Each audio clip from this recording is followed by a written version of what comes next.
I speak to you for the first time as Prime Minister in a solemn hour for the life of our country, of our empire, of our allies, and above all, of the cause of freedom. A tremendous battle is raging in France and Flanders.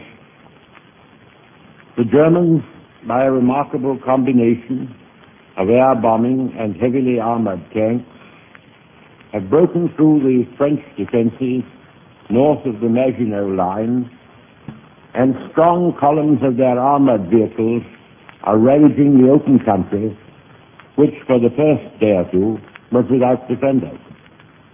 They have penetrated deeply and spread alarm and confusion in their tracks. Behind them there are now appearing infantry in lorries, and behind them again the large masses are moving forward. The regroupment of the French army to make head against and also to strike at this intruding wedge has been proceeding for several days, largely assisted by the magnificent efforts of the Royal Air Force. We must not allow ourselves to be intimidated by the presence of these armored vehicles in unexpected places behind our lines.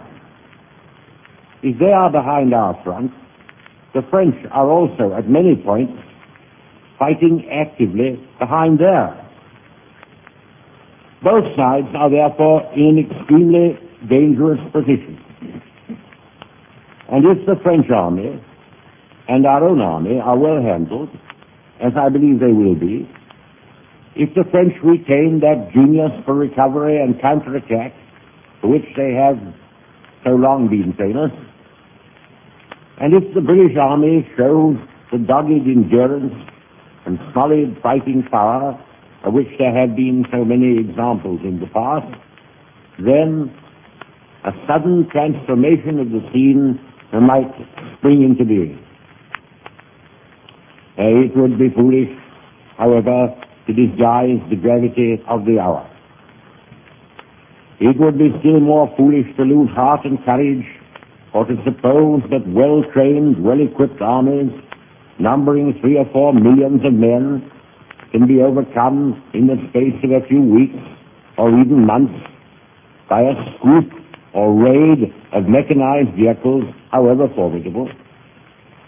We may look with confidence to the stabilization of the front in France and to the general engagement of the masses, which will enable the qualities of the French and British soldiers to be matched squarely against those of their adversaries.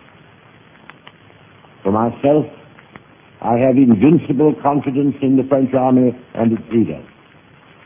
Only a very small part of that splendid army has yet been heavily engaged, and only a very small part of France has yet been invaded.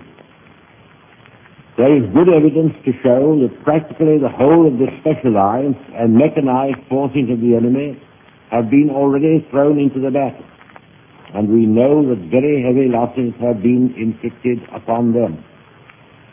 No officer or man, no brigade or division which grapples at close quarters with the enemy wherever encountered can fail to make a worthy contribution to the general result.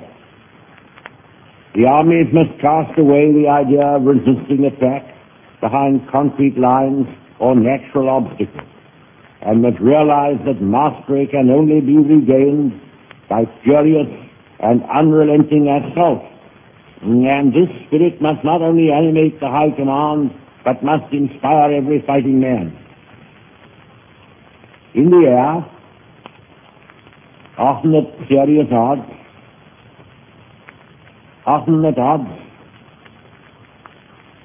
hitherto thought overwhelming, we have been clawing down 3 or 4 to 1 of our enemies. And the relative balance of the British and German air forces is now considerably more favorable to us than at the beginning of the battle. In cutting down the German bombers, we are fighting our own battle, as well as that of France.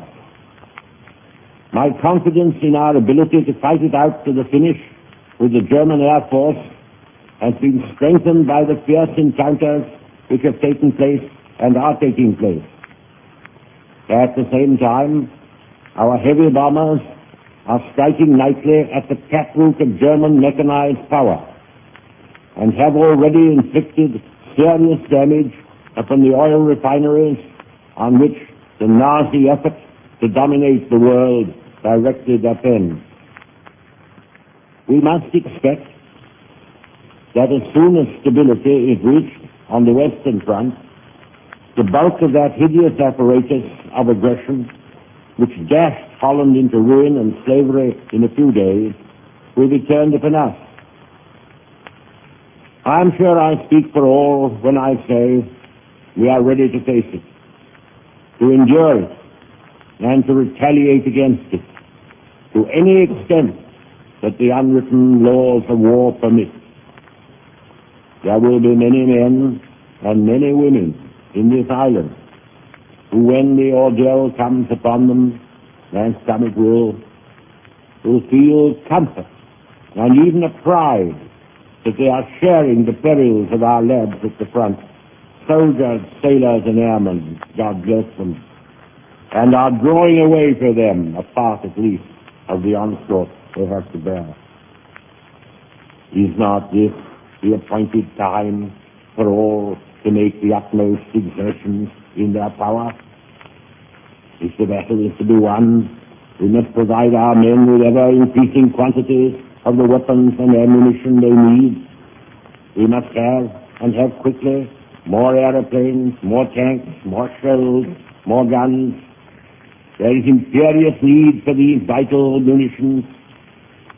They increase our strength against the powerfully armed enemy. They replace the wastage of the obstinate struggle, and the knowledge that wastage will speedily be replaced enables us to draw more readily upon our reserves and throw them in now that everything counts so much. Our task is not only to win the battle, but to win the war. After this battle in France abates its force, there will come the battle for our island, for all that Britain is and all that Britain means. That will be the struggle. In that supreme emergency, we shall not hesitate to take every step, even the most drastic, to call forth from our people the last ounce and the last inch of effort of which they are capable. The interests of property, the hours of labor, are nothing compared to the struggle for life and honor, for right and freedom, to which we have vowed ourselves. I have received from the chiefs of the French Republic, and in particular from its indomitable Primeminister, Monsieur Reynaud, the most sacred pledges that whatever happens, they will fight to the end, be it bitter or be it glorious. Nay, if we fight to the end, it can only be glorious. Having received His Majesty's commission, I have formed an administration of men and women of every party and of almost every point of view. We have differed and quarreled in the past, but now one bond unites us all, to wage war until victory is won, and never to surrender ourselves to servitude and shame, whatever the cost and the agony may be. If this is one of the most awe-striking periods in the long history of France and Britain, it is also, beyond doubt, the most sublime. Side by side, unaided except by their kith and kin in the great dominions and by the wide empires which rest beneath their shield, side by side the British and French peoples have advanced to rescue not only Europe but mankind from the foulest and most soul-destroying tyranny which has ever darkened and stained the pages of history. Behind them, behind us, behind the armies and fleets of Britain and France, gather a group of shattered states and bludgeoned races, the Czechs, the Poles, the Norwegians, the Danes, the Dutch, the Belgians, upon all of whom the long night of barbarism will descend, unbroken even by a star of hope, unless we conquer, as conquer we must, as conquer we shall.